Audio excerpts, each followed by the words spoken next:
জবাইয়ের সময় বিসমিল্লাহ বলতে যদি কেউ ভুলে যায় তাহলে কি করবে? এর উত্তর হলো, নিজের পশু তো নিজে জবাই করা উত্তম। যারা প্রফেশনাল জবাই করেন মৌলভী সাহেবরা, তারা তো ভুলের কথা না, কারণ তাদের অভ্যাসই আছে। নিজেটা নিজে করতে গেলে ডরে ভয়ে ভুলেও যেতে পারে। যদি কেউ ভুলে যান, ভয়ের কোনো কারণ নাই।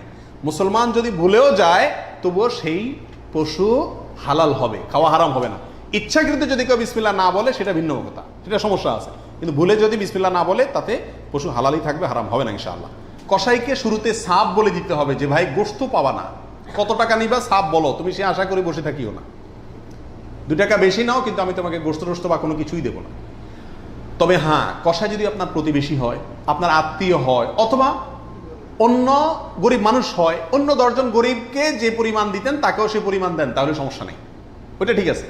কিন্তু অন্য গরিবদেরকে দেন আধা কেজি করে, তারা দেন 5 কেজি, সমস্যা আছে। কারণ 4.5 কেজি আপনি কেন দিলেন তাকে? কাটছে সেজন্য, এটা বিনিময় হয়ে যাচ্ছে, এই জন্য এটা করা যাবে না।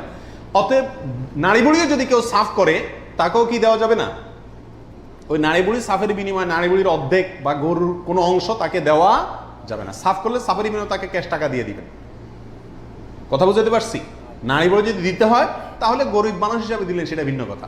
কিন্তু তার কাজ পারিশ্রমিক হিসাবে কি করতে পারবেন না, দিতে পারবেন না। এটা বড় বহুলের ভিতরে একটা, এবং এটা প্রচুর পরিমাণে মানুষকে সচেতন করা দরকার ব্যাপারে।